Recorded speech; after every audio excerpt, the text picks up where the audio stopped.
Thanks everybody for joining for our third and final part of this mini-series, Relationships with Textiles. I'm really excited to have my dear friends, Adam and Gary Glant from Glant Textiles here this morning in Seattle. We're actually in the same zip code, but they're just a few streets away.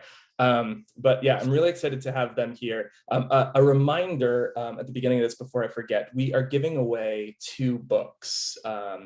Randomly, we're going to choose 2 winners that will ship signed copies of the book, my new book, At Home, to after this. So keep an eye out for an email. And then also keep an eye out for the email. You can watch the entirety of this anytime you want after this is over. So getting into it, this is Adam and Gary Glant. Glant Textiles was founded here in Seattle, 1976. Is that correct? Correct. Yep. So before mine and Adam's time.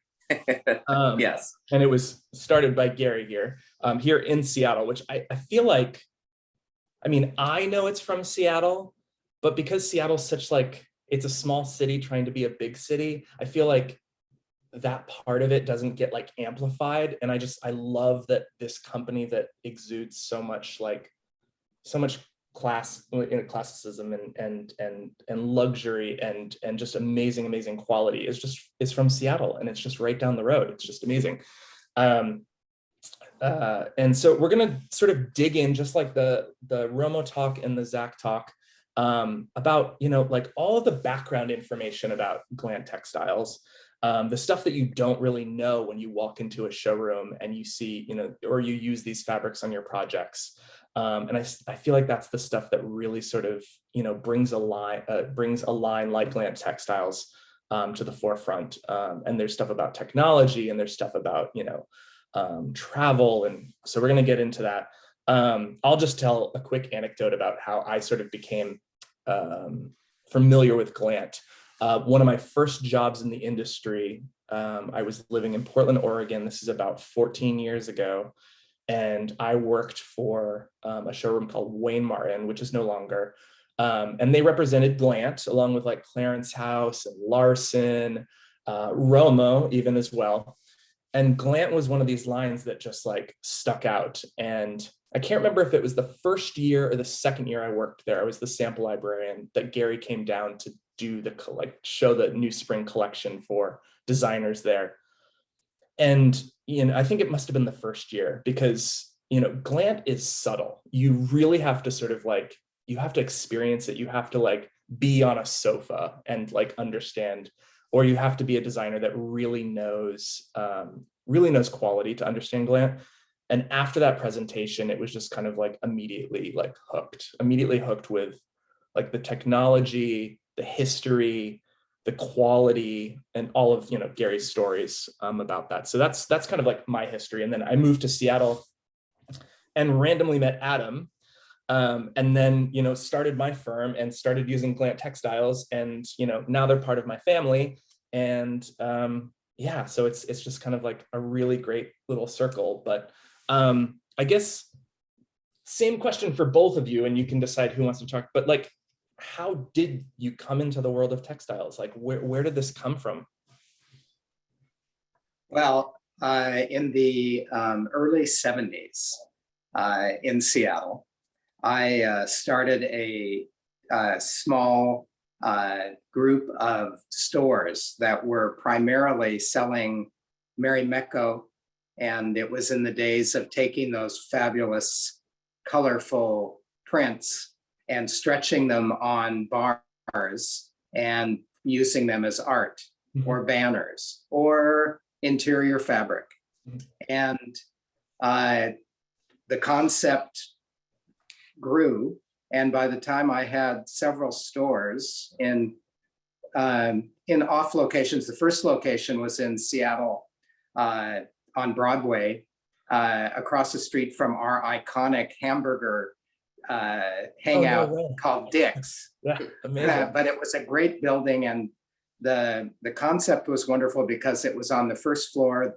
All of the cabinetry was white, and there were great lights on at night, and all of these colorful fabrics were on full display on the street, and it just really kind of took off. And so by the time it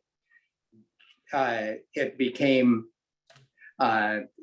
it was in all the different malls around town, I decided that I would try to source some different fabric in Scandinavia. And I traveled in Sweden and I traveled in Finland. And it turned out that most of it was already given to certain distributors and nothing was available. I remember going into one mill in Sweden and then them saying, "Oh no, we can't sell to anybody. We only sell to Jack Larson." But in Finland, I met some wonderful people with the mill that was making the fabric for Marimekko, and they said, we've shown you what is available, and you seem to know what you want, and it isn't that, but you can design your own product. All you have to do is order 3 billion yards and pay $8 billion up front, and we'll make it for you. Right. And I said, okay, I can do that. This is not adjusted for inflation. Yes, No. right, yeah. Anyway, so I did. And it came to my stores. And in the course of it also being in my stores, I saw an ad in Architectural Digest for a wonderful furniture company in that day called Wicker Works that had really fabulous, strong, beautifully designed wicker and carved wood product that was coming out of Italy. And it was kind of Wicker Works and McGuire that were the two wonderful lines of that kind of genre in those days. And I flew down to San Francisco. They loved what it was. And basically what it was brown paper bag background color with just off primary color vertical stripes, diagonal stripes, horizontal stripes, and one called Liechtenstein stripe that was kind of a brushstroke stripe. And all print. And everything was a cotton print because of like Marimekko. Yeah. And they loved them and took them. I have no idea who Needler Faucher was. Wicker Works, who was represented by Needler Faucher, said, "You've got to show these to Needler Faucher." And by dumb luck, it was summer market. Dorothy and Harry Lewenda, the founders, were in San Francisco, and they took them. And as they took them, and we sent them samples, Michael Taylor was in the showroom, and as they were coming out of the box, saw this Liechtenstein stripe with a beautiful off primary green stripe on this brown paper bag background. And he was doing Jennifer Jones and Norton Simon's house and chose it for that. They were on the cover of House Beautiful 3 months later. And the rest is history. I think with the gift of Dorothy and Harry, who discovered Jack Larson, Clarence House, Angela Dongia, et cetera. It was just dumb luck, but it was meant to be. They loved it and I loved them. And it turned out that they were kind of the gold standard showroom, and their product line was, there was kind of a consortium around the country, Culp in Texas and Pear in the Southeast, and Wayne Martin in Portland. And their mix sort of had the blessing of Dorothy and Harry. And, once they sort of knighted you, everybody wanted your collection. And that was how it got started. And at that point, when I thought, wow, this looks like the future, I thought, it isn't really prints that speak to me. I had come out of studying architecture at the University of Washington, and it was more sort of texture and architecture that spoke to me. And I decided to focus on texture. Yeah, I was just going to ask, because I mean, from going from such a strong print, and like Glant is not that. Like, how did you make that transition? That's a really interesting transition. It's so architectural too. Like the building of those looms and the building of your textiles is very architectural. It's a very, very interesting way to put it. Funny you should say that. We're just building new looms right at this second in our mill in northern Italy. Yeah. So speaking about that, speaking about the mill in Bergamo, when did you start, like at the beginning of the collection, was that milled in Italy, or when was the transition between? Right. Yeah. So there was this, in these stores, I had, in addition to Mary Mecco, I had a couple of other things, and one was Liberty of London, which were mostly for home sewing. They were 36 inches wide. They were prints that felt like absolutely a cross between butter and silk. Right. And I had this idea. I mean, this is almost covered wagon time. I mean, you couldn't pick up a phone, you had to go through an operator, whatever. I'm going to call London and tell them that I wonder if there's any way I can collaborate with them with these wonderful kinds of, the technology they must have, and develop a line of together of furnishing fabrics. And I called London, through the operator, and, had to get to the office early so that I would, make the time change difference. And they said they couldn't really talk to me, but I needed to talk to their US agent in New York, which I did. And in about the first, he said, when are you coming to New York? I said, I can come tomorrow. And he said, okay, come. And I did. And he was on the 11th floor of a building on Madison Avenue. And very dapper, Fred Astaire kind of a guy with an office that was very big, but was like a hoarder of textile samples, and looked like it needed a good dusting. But he was charming, and didn't tell me this on the phone in Seattle, but in New York told me, dear boy, your wonderful brand new idea of collaborating with Liberty of London to do furnishing fabrics. They have been doing furnishing fabrics since about 1880. Right. So they would have very little interest in that. But I do have a bunch of different things here that might be of interest to you. And I said, well, as I was walking to your desk, I did see some samples about this big, maybe 15 feet away, in a sea of thousands of samples. And he said, that is so funny that you noticed those. This is a brand new mill for me. That's a fairly recent mill. It's been around for about 20 years. You could eat off the floor. It's a Fabergé egg. It's in northern Italy. And I said, they're fantastic. And we really looked at them. And I decided I would love to, they spoke to me. Yeah. And I flew to Italy within a couple of months and met with them face to face. And that is the mill that we now own. We became their biggest client. They were producing for high-end Italian furniture people and for Jack Larson and for Brunswick, but very limited. And the rest is history. That's amazing. That's how I discovered them. So Adam, you did not start out. Well, I mean, you did start out in textiles because you didn't really. I did. Like literally, but it was started not. out in textiles. Yeah, let's talk about your path and how that sort of came to be. Yeah, it's a little bit different. I did start out in textiles. I mean, there are so many baby photos around the house of me playing with, textile yarns. I always joke that when you have a family business like this, you're in it regardless of payroll. Yeah. And age.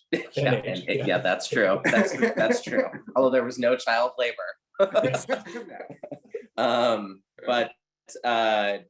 I grew up going back and forth to Bergamo, where our mill is, my entire life. I learned to ride a bike at the mill, and so many of my childhood memories are being in this town that I consider to be another home for me. So really, it was part of my DNA from the start, although I chose a different career path initially, and practiced international corporate law, both in Milan and then in Seattle. But all the while was all of my vacation pretty much, other than, as you mentioned, Hawaii earlier, other than going to Hawaii, was to go to the mill to help with the mill. So, you know, I was really involved in that throughout anything I was doing, including law school and including in college. And you went to school in Bergamo. And I went to school in Bergamo earlier on. In a public school in Bergamo. Non-English speaking. Yes, when you're young and want to make friends, it's the best way to learn a language. Yeah, it's true. That's true. I remember my first day of school, I got in there and they handed me a biology exam in Italian, and it was a little intimidating. But I didn't get the worst grade. Yeah, that's good.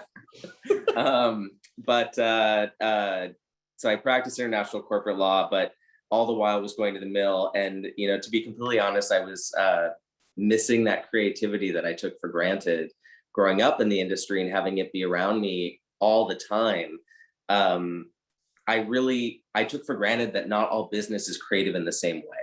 Right. And was getting really jealous of my clients who were growing things and building things and creative in their own right. And, you know, and I loved practicing law, but it was very much you work with a client on an issue and then you move to the next.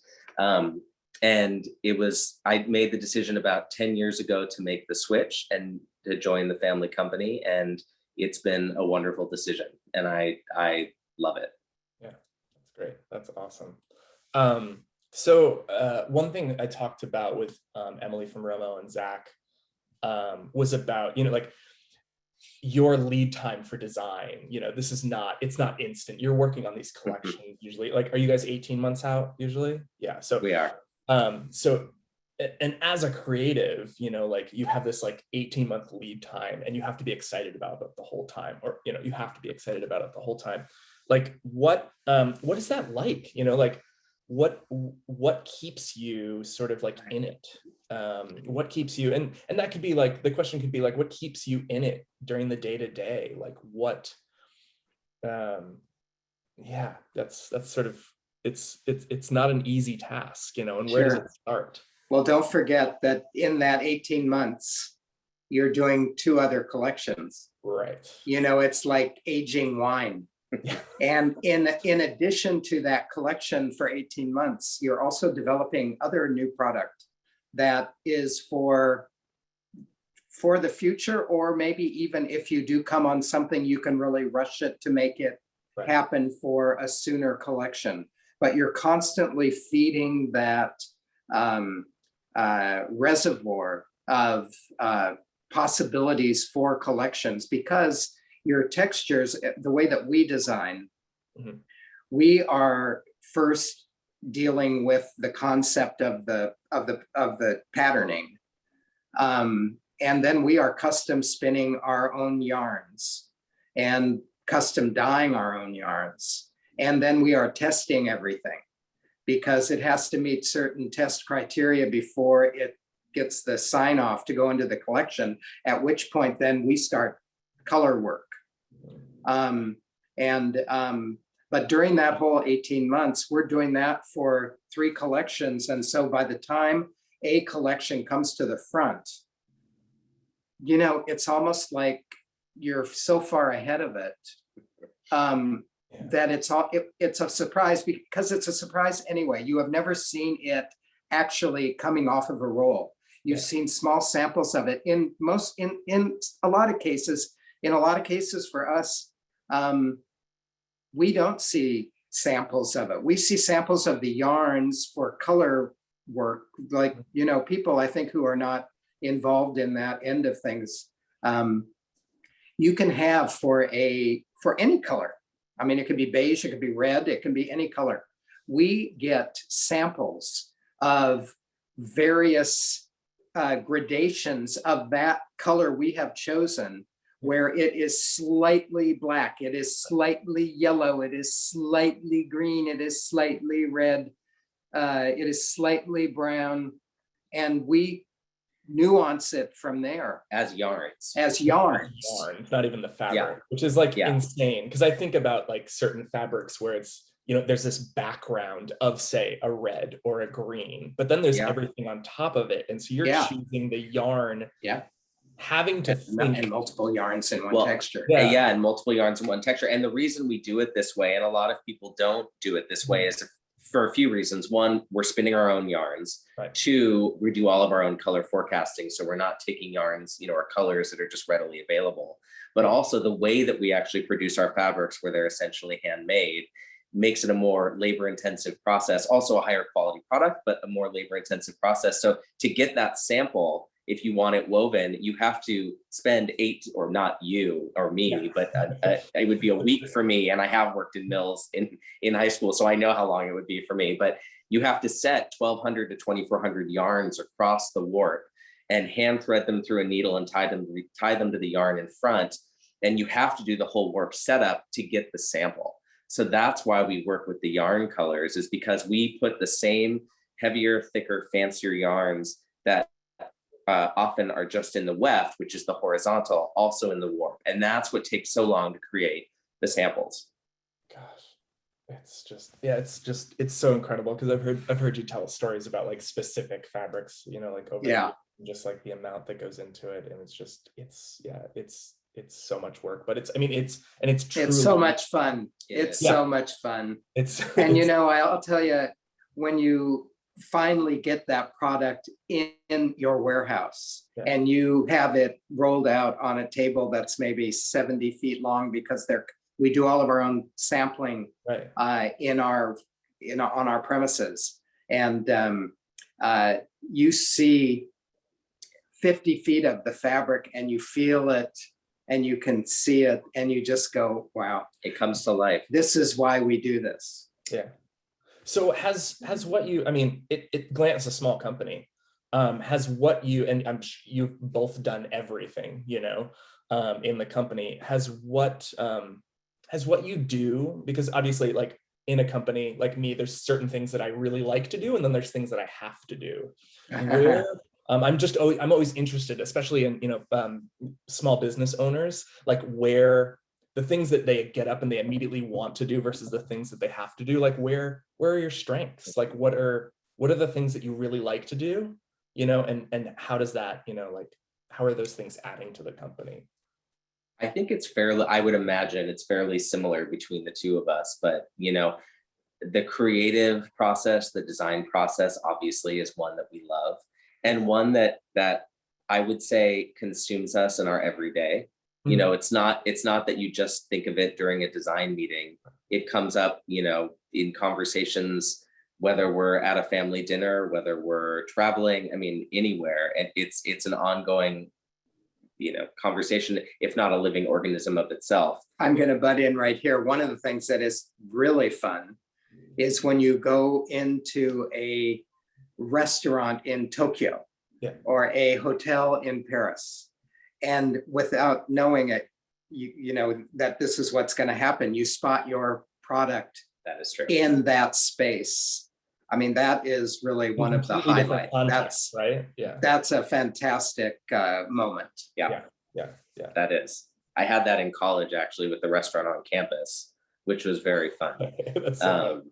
Well, yeah, context is everything, because you've worked so hard on this thing, and you have this kind of like, or at least for me, like as a creative, I kind of had this tunnel vision of this, like, it's this thing, and this is how I see people using it. And then you see, you know, all types of designers from residential to commercial to hospitality use your product, and it's contextualized in a way that you may have never, ever imagined. And it's Right. Absolutely. And all just wonderful to see. Yeah. You know, I think that's one of the things that from the very beginning we do is we can sort of visualize the product being used in a number of ways. Yeah. And we are very often surprised at how it is used. Yeah. I mean, you know, we might find that our product is in a case in a museum, right. Like as the lower level or something. Yeah. So yeah. great. Or in a case in a very high-end couture shop. You know, that kind of thing. I mean, in addition to furniture, windows, walls. Yeah. But, you know, just very unusual applications. I mean, and throughout the years also, because we're so textured and the colors are so wonderful, and as are the neutrals. And nuance.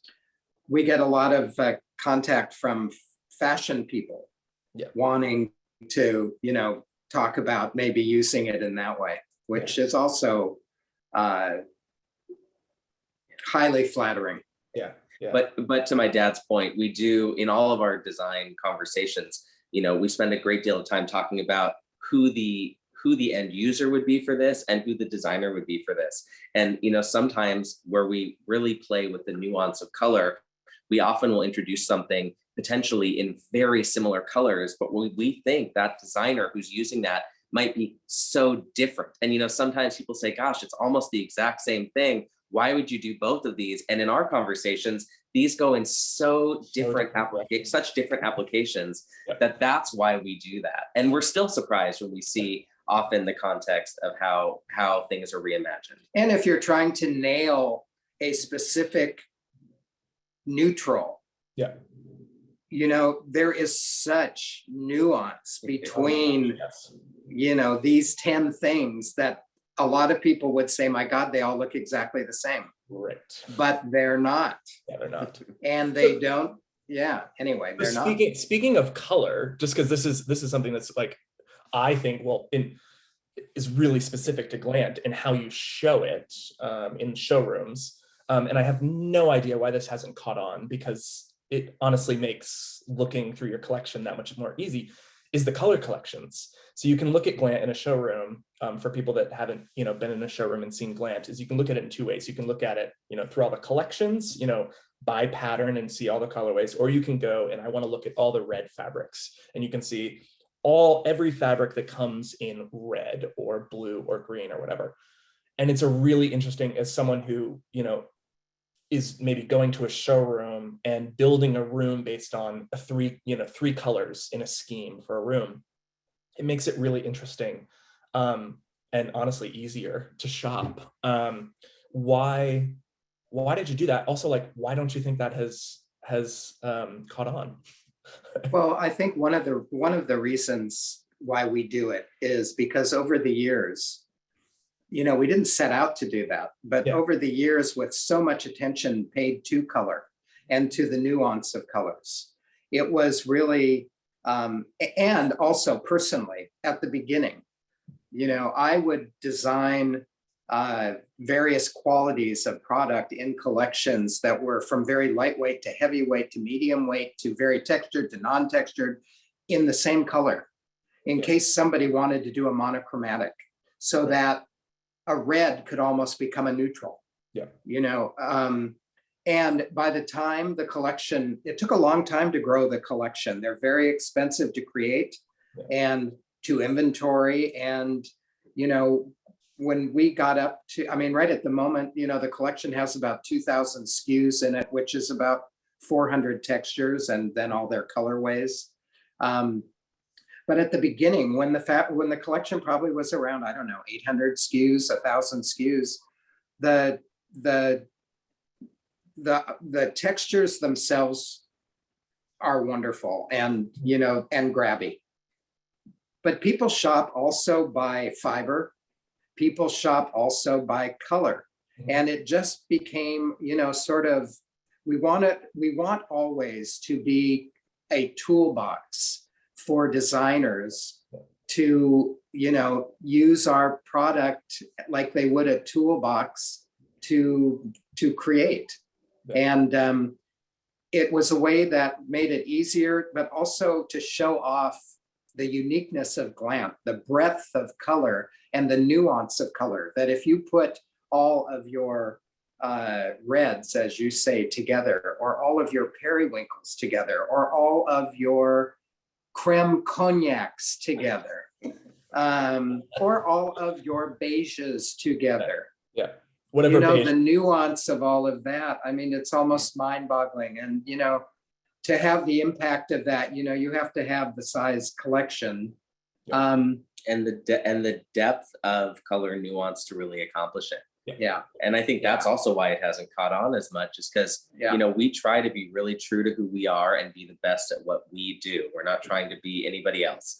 And that way of displaying really shows off who we are and our depth of coverage. And I think that it hasn't caught on as much just because so many other lines do different things. And so it doesn't necessarily lend itself to the same type of presentation. Yeah, and also I'll say one thing too, because I think that the majority of this audience today is from the Pacific Northwest. I could be wrong, but I think so. When we first started out, and of course, and I think I heard Zach say this too, that he hadn't analyzed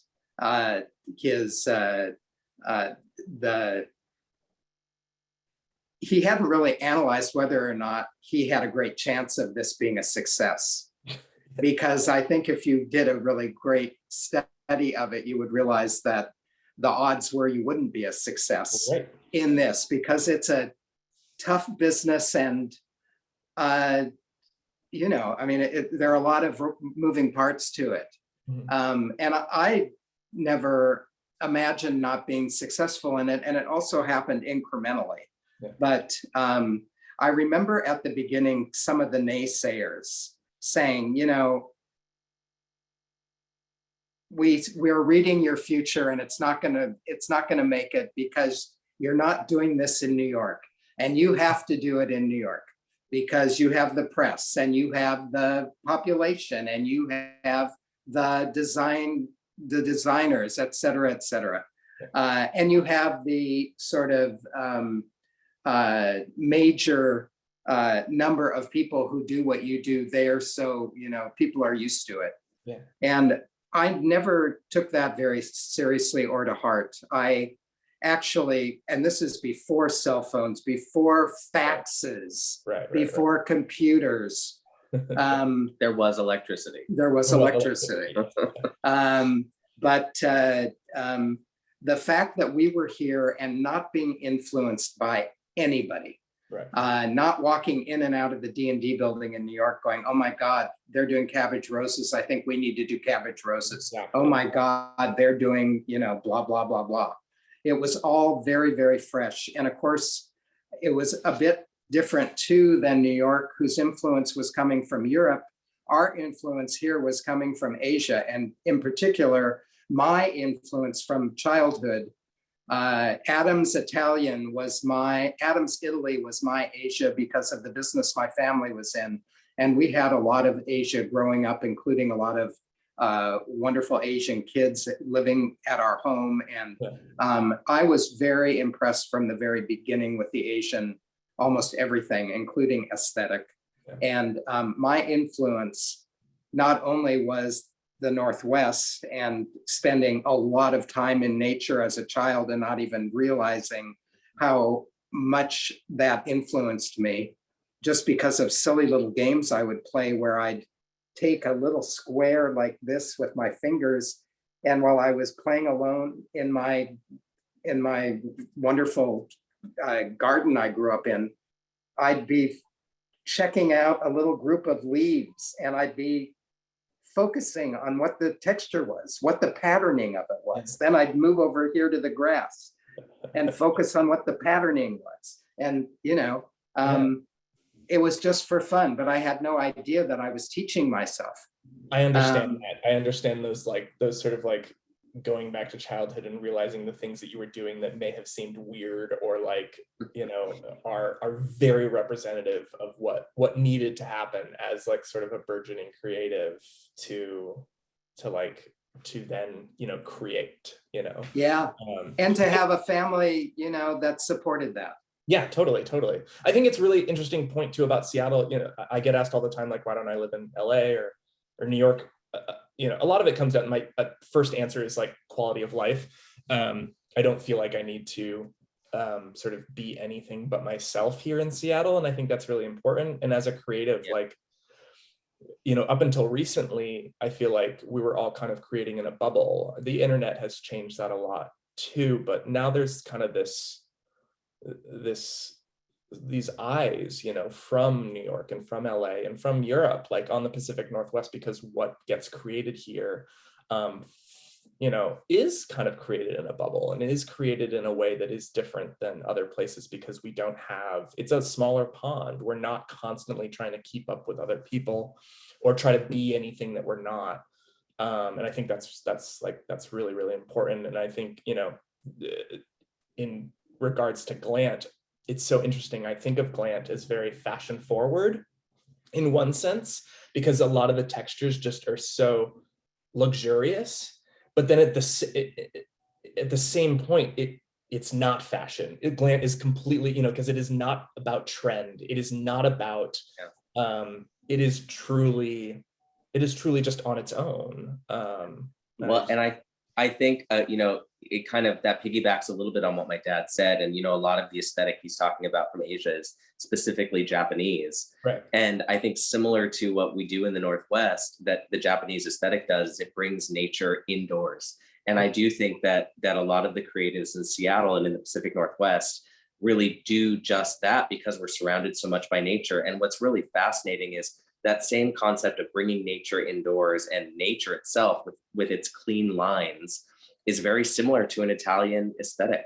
Yeah. And so there are these similarities, and even a Scandinavian aesthetic, which is very much Northwest as well because of the heritage here. So Glant almost is kind of an amalgamation of a Japanese, an Italian, and a Scandinavian aesthetic, where those aesthetics really coincide and kind of mimic or are inspired by, I suppose, nature and its cleanliness. Yeah. And we really try to do that and stay true to that. And lifestyle. Yeah. And Northwest lifestyle, yeah. Which has always been extremely good looking, but also extremely practical and extremely comfortable. Comfortable, yes. I was just about to throw that word in there. Yeah, and quality, and it needs to last. Quality. I mean, we don't want something to be, precious and need to be redone in 6 months. We want it to really last for as long as someone wants to live with it. Well, we appreciate the investment people are making. Yeah. And we cut no corners. Our product is not inexpensive, and it is designed to last. Yeah. I remember one designer once saying, this will last for 20 years, God forbid. Yeah, no, totally. I think that's it's something I've talked about in each of the things. Each of the web series is about how texture is experienced slower than pattern. This goes back to our first thing, which is something that over the years, as I grow as a designer, and I think a lot of people, I think about longevity, and I think about, in many different ways, I think about the investment that our clients are making into pieces. I think about how a room can be enjoyed slowly through texture, as opposed to through moments that just sort of immediately grab your attention. And I love the idea, and Glant just totally embodies that. It's something that in a magazine, you don't just point out and you go, hey, that's Glant, or hey, that's this company, or hey, that's this texture.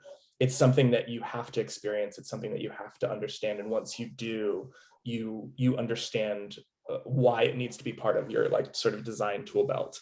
Why it's a very important part of our design tool belt. So absolutely. We always say, and my dad has been saying this for years, and I have adopted it, but we design our textures to, they go into beautiful installations just like yours. And we want our textures to stand up to the beautiful art collections that are in these installations, but not compete with them. And these textures, what's so wonderful about a texture is it's such a layered experience, because at first you see it in its general form, but really when you get up close and you experience it, you feel it, you touch it, it's a piece of art in its own right. And it has so much complexity to it, what we do, but you really have to experience it to see that. Yeah, I think it's a really good point. The art's really important. I mean, I talk about that in the book a lot too. You should experience a room as a whole and not one thing. And I think, right, absolutely, right. it's not an easy thing to do. It's definitely like an ongoing creative challenge. Speaking of creative challenges, what's next? Like, when I'm just as excited to see new collections as everything. Like, what's next for you guys? Like, what's going on? Well, the next collection will be fall 2021. Okay. So stay I'll have tuned to for wait a that. little bit. That's can you what's share? new for us. Brian, we'll give you a sneak preview, but but we Fantastic. don't really share much Yes, ahead yes, of time. Yes. That's Yeah. understandable. You're also sworn to secrecy when we do that. Yes, of course, of course. And I very much appreciate it. I may It have only already gets me shared a excited little when, bit. I mean, honestly, I probably should not get sneak peeks, because then I'm just like, I'm thinking about it immediately, how I can like integrate it into projects. And that's just. Well, and it always makes me think when I was thinking about doing the custom color of Olark in the eucalyptus for my home, and you saw that and said, I'll take whatever you don't use if you do a whole roll. And then we actually put it into the collection. And I've already used it. And I've already used it because it was immediately like, oh, this is made for me. It's amazing. That's really great. I'll tell you something interesting about Olark. When you talk about inspiration and Olark started out, the idea for Olark was the patterning was in a cathedral in Italy on a tile floor, on a marble floor. And then when we saw it, come off the loom, or the patterning of it, not come off before it went on the loom, decided that it could be very interesting if, instead of doing what would be the obvious kind of yarn to use and fiber to use, was to do something very different to make it more contemporary and to put it into a boucle yarn. Which immediately took it from being a geometric that you could imagine on the floor of a cathedral to something that became almost very tribal. That you could take to kind of very natural, a tribal Asia or a tribal Africa. And that, it's sort of like when you look at a person and there are billions of people and everybody looks different. They're one little tiny tweak of somebody's eye and they look completely different than somebody who has exactly everything else the same. And it's the same with your fabric, your texture. With a tiny tweak of a yarn or a tiny tweak of a composition. It's so funny. I now see marble floors. Like, I now see the diamond pattern marble floors on an old church. It's so crazy. And that's like, it's one of the first fabrics. I mean, one of the first fabrics I remember just really being, or identifying with the line, 14 years ago when I was working at Wayne Martin. And I remember doing these like faux projects and using it in this room that like, also had like chinoiserie and shears and patterned on pattern, because I, at the time I was thinking that I was going to be this really traditional designer. I love how it's I love how it's one of those patterns, and so many of the patterns that are just like you said, like really interpreted by the way that they're used. And they go through this sort of like creative journey from start to finish, And I have to say, that is one of the things I love about Glant is the patterns are subtle enough, or the weaves are subtle enough, but sophisticated enough that they can go into any most different type of schemes. So whether you are a traditional designer or a contemporary designer or an avant-garde designer, the fabrics can take on the life of the room in which they're in and be reimagined in such a different way. And that is really exciting for us to see how they are reimagined. And of course, you talk about Olark 14 years ago. The thing that we love about what we do too is these textures that have a life of their own. We are constantly reimagining in new colorations. The texture never goes out of style. The colors might have a life, but that life also, it also evolves, like with trends. I was immediately thinking about your classic like Epping glaze. Like, Yeah. those have come back. Whereas like for a while, you probably weren't selling a ton. And it's now it's coming back. Like, and I just love that. Like, it's just through time, things are going to change. They're going to be reinterpreted depending on the designer or the application. And in Glant's a line that's just like, it's not going to go away. It's just going to be reinterpreted in the next round. Yeah. Exactly. Well, go to a wonderful piece of art from the 14th century or earlier or later that has a texture or a piece of jewelry or a tree or a whatever, but more a texture that you then can imagine bringing absolutely to date. By coloration, by composition, In context. and context. Exactly. I mean, it's a texture does not go in or out of style if you know what you're doing. Exactly.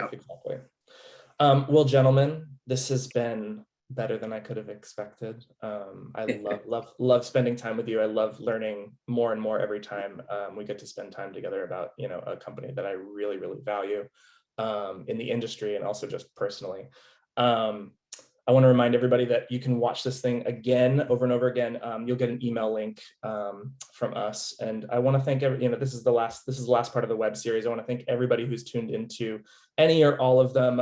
It means a lot to really sort of like delve into something that we don't talk about in the industry every day. We're all in invoices and furniture plans and stuff like that, but it's nice to sort of get the background information on these really great companies. So thank you again so much to Gary and to Adam. And thank you. Thank you to you, Brian. Yes. And we'll see you soon.